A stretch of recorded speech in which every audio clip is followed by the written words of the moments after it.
malaking parte ng plano ko. Muling binigyan diin ni Pangulo Aquino ang matapat na hangarin ng kanyang administrasyong isulong ang mga reforma para sa kapakanan ng mamamayan at ng bansa. Tuloy na sa susunod na linggo ang pagpapataw ng mas malaking multa laban sa mga kolorum at out of line. Minamadali na ng DPWH ang pagsasaayos ng dalawang malaking proyekto sa Metro Manila. Ito'y para masolusyonan ang masikip na sitwasyon. Ilang usapin ang sinagot ni Pangulong Aquino sa panayam ng media sa Apex. President Aquino has directed cabinet secretaries to accelerate the pace of government.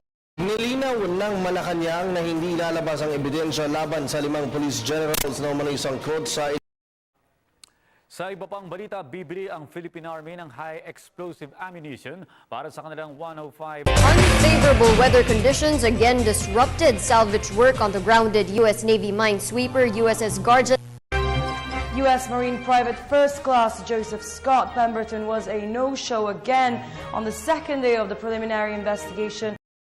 Sa ibang balita, maliban sa mga negosyo, kabilang rin sa mga umuunlad na sektor sa Davao City mula nang manalo sa eleksyon si President Rodrigo Duterte. Mighty God, our Father, bless this wonderful nation.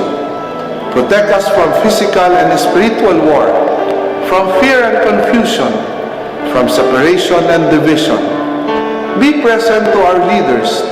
Give them wisdom and courage, affection and compassion, as they ponder decisions affecting peace of its people. Make us more deeply aware of our beginnings, remembering not only our rights, but also our duties and responsibilities as a citizen. Make this nation the pearl of the Orient Seas, to be a great place again. May all its people know clearly your will, that they may fulfill the call for us in the salvation of this land and the restoring of all things. In the name of your Son, Jesus Christ, our Lord and Savior. Amen. Kung nasa ng balita, ikaw at ang Liga ng Katotohanan magkasama sa pagbabalitang walang kinikilingan. Walang pinoprotektahan, walang kasinungalingan, serbisyong totoo pa lamang. Ako pa si Becky Morales. Ako naman Arnold Clavio. Susunod na ang Rescue. Hanggang bukas, sama-sama tayong magiging saksi.